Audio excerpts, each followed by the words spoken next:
Pinterest के ऊपर आप ऐसी क्रिएटिव इमेजेस जरूर देखते होंगे कि ऐसी लाइटिंग कैसे कैप्चर करी जाए। आज इस वीडियो के अंदर कंप्लीटली मैं आपको दिखाऊंगा कि कैसे अगर आप लाइटिंग के साथ खेलना चाहते हैं, यानी कि ऐसी ब्यूटीफुल इमेजेस कैप्चर करना चाहते हैं, तो बहुत ही इजी टेक्निक के थ्रू आप कैप्चर कर सकते हैं। बस चाहिए क्या आपको?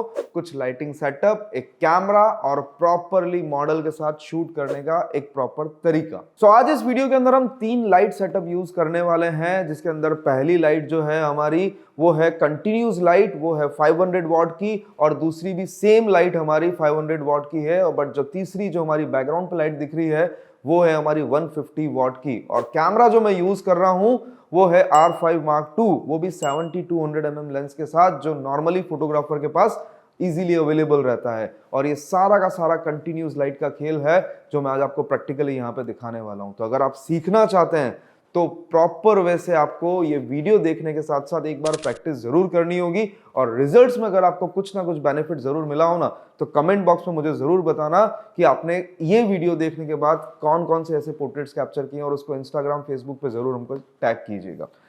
कंप्लीटली मैं आपको एक्सप्लेन करता हूं कि मैंने कैसे लाइटिंग सेटअप किया है और कैसे मैंने शॉट्स लिए हैं। फोटोज और वीडियोज दोनों मैंने यहाँ पर शूट किए हैं। आउटपुट आप देख सकते हो। और सबसे इंपॉर्टेंट चीज जो इस वीडियो में है, लाइट्स तो हम ले आते हैं, कैमरास हमारे पास होते हैं, सब कुछ होता है, बट लाइट का प्लेसमेंट बहुत प्रॉपर होना चाहिए। तो सबसे पहले आप देखो कि जब मैंने मॉडल को जहां प्लेस किया है तो एकदम स्ट्रेट, यानी कि 90 डिग्री के ऊपर, यानी कि अगर मैं इसको एक एज ए वॉच ले लूं तो मैं सेंटर में मेरी मॉडल है, और 6 नंबर जहां होता है घड़ी का टाइम, वहां पर मेरा कैमरा है, और जस्ट बैक साइड में मेरी एक लाइट है, यानी कि 12 नंबर जहां पर है वहां पर मेरी एक सेकेंडरी लाइट है, जो बिल्कुल मेरे को ड्रामेटिक लाइटिंग जो क्रिएट कर रही है। आप इसको सिनेमेटिक लाइटिंग बोल दो, जो भी लाइटिंग बोल दो, वो क्रिएट हो पा रही है। और उसके साथ साथ आप जो ये स्मोकी इफेक्ट देख रहे हो, उसके लिए हमने लोबान यूज किया है। पहले उसको लकड़ी से जलाया और ऊपर लोबान डाल के पूरा स्मोक किया, जो अक्सर फिल्म सेटअप्स पे आप देखते हो, तब जाके ये क्रिएट हो पाता है। और उसको सेटल होने दिया। कई लोग क्या करते हैं कि जैसे लोबान लगा या स्मोक मशीन से शूट करना चालू कर देते हैं, बट स्मोक को पहले थोड़ा सेटल होने दिया जाता है, एसी ऑफ करा जाता है, रूम में मूवमेंट कम होता है, डोर भी कम से कम ओपन हो, ये रखना है, क्योंकि जितना भी विंड का मूवमेंट आएगा आपका लोबान सेटल नहीं हो पाएगा। जब वो सेटल हो जाएगा तब आपको वो ये जो ड्रीमी इफेक्ट है ना, ये आपको प्रोवाइड कराएगा। तो एक लाइट हमारी कंप्लीटली बैक साइड से लगी है, जो पूरा ड्रीमी इफेक्ट आपके लिए क्रिएट कर रही है। और 2 पैरेलल हमने ब्यूटी बॉक्स यूज किए हैं, वो भी ग्रिड के साथ। और आप देखो, अगर इनको प्रॉपर वे से देखोगे ना, सेम डिस्टेंस पे, सेम हाइट पर पैरेलल वो शॉर्ट बॉक्स है विद पैरेलल पावर के साथ, यानी कि दोनों लाइट का पावर हमारा सेम था। तब जाके कहीं मेरे को एक ये जो आउटपुट आप देख पा रहे हो फोटो और वीडियो में, इतना ब्यूटीफुल कैप्चर हुआ। इसलिए लाइटिंग प्लेसमेंट बहुत ज्यादा मैटर करता है। उसके साथ साथ जितनी चीजें मैंने आपको भी यहाँ बताई हैं, वो सारी की सारी इंपॉर्टेंट है, और वो सारी की सारी प्रॉपर रखनी होगी। कैमरा सेटिंग्स अगर आप देखोगे तो 200 मेरा ISO है, नियर अबाउट मैं उसको एक्सपोजर के अकॉर्डिंगली कभी प्लस माइनस करता आया। अपर्चर मैंने 2.8 इसलिए रखा है क्योंकि मेरे को स्मोकी, यानी कि बैकग्राउंड जो है वो कंप्लीटली ब्लर चाहिए, उसके अंदर मेरे को बिल्कुल भी शार्पनेस नहीं चाहिए, इसलिए मैंने 2.8 यूज किया है।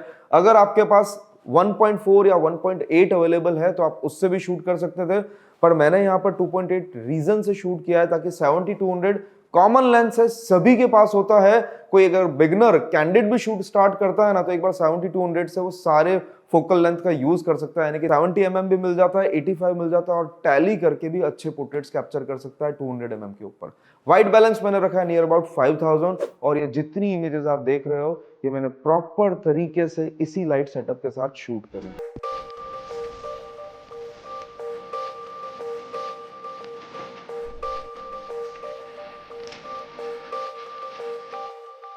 तो ये सारे इफेक्ट्स तो आपने देखे हैं कि मैंने सब्जेक्ट के बैक साइड से, यानी कि अगर इसको वॉच के ऊपर अगर देखा जाए तो एक है 12 नंबर पर, और दूसरा अगर मैंने रखा है 12 से लेके 3 तक का जो गैप होता है उसके मिड में रखा है, और देन उसके जस्ट अपोजिट डायरेक्शन पर मैंने एक लाइट रखी है, यानी कि तीनों इक्वल लाइटिंग सेटअप है।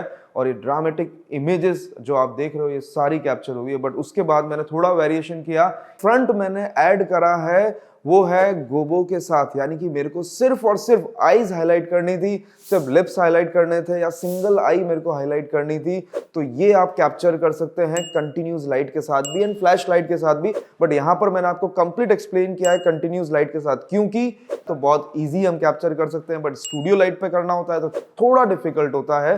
बट आप प्रॉपर वे से देख रहे हो कि गोबो हमने फ्रंट में ऐड किया है, 3 लाइट बैक साइड से हैं और ये ब्यूटीफुल इमेजेस हमने जो कैप्चर करी है एकदम कंप्लीटली शेड एंड लाइट के साथ, ये आपके साथ।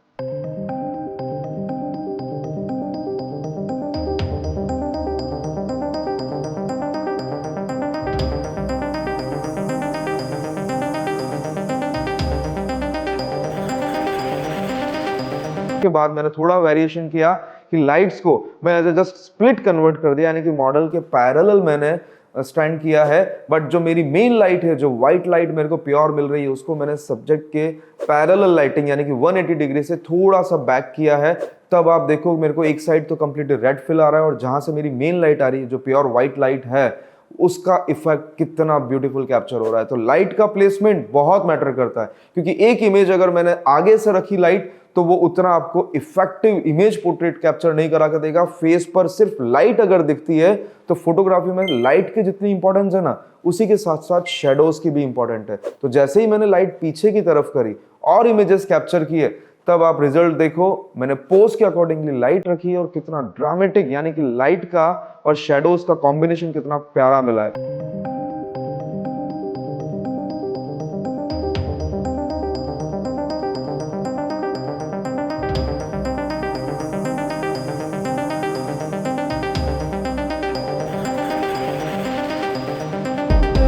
हमेशा ध्यान रखें कि हमेशा फ्रंट लाइट रखी और कैप्चर करना स्टार्ट कर दिया, ये नहीं होता। कई बार सब्जेक्ट के बैक साइड से या पैरेलल से थोड़ा सा बैक से अगर हम लाइट देते हैं तो हमको बहुत अच्छे इमेजेस कैप्चर हो जाते हैं। तो ये पूरा जो वीडियो है, इसके अंदर एक्सपोजर का बहुत बड़ा रोल है कि हमको एक्सपोजर कई बार प्रॉपर एक्सपोजर यानी कि 0 पे शूट करना होता है, कई बार अंडर शूट करना होता है। वो कब कैसे प्रॉपर कैप्चर हो, ये आपको प्रैक्टिस करके ही समझ में आएगा। और इससे ज्यादा इंफॉर्मेशन अगर आपको चाहिए, फिर भी ये वीडियो देखने के बाद आप नहीं समझ पा रहे हैं कि ये एक्सपोजर कैसे मैनेज करना है, डिस्टेंस कैसे मैनेज करना है, क्योंकि बहुत सारी चीजें और इसमें हैं जो आपको प्रैक्टिकली करके समझनी पड़ेंगी। बट अगर आप फिर भी थोड़े से चैलेंज फेस कर रहे हो तो आप हमारे online and offline course join कर सकते हैं, जिसके अंदर आप कंप्लीट डिटेल प्रैक्टिकली एक एक डिटेल आप वहां पर सीख सकते हैं। तो दिए गए नंबर पर कॉल करना और इंफॉर्मेशन लेना कि आपके लिए कौन सा कोर्स ऑनलाइन में सुटेबल है। वीडियो अगर पसंद आया हो तो लाइक का बटन दबा देना और अपने फोटोग्राफर फ्रेंड के साथ जरूर शेयर करना। मिलते हैं नेक्स्ट वीडियो में।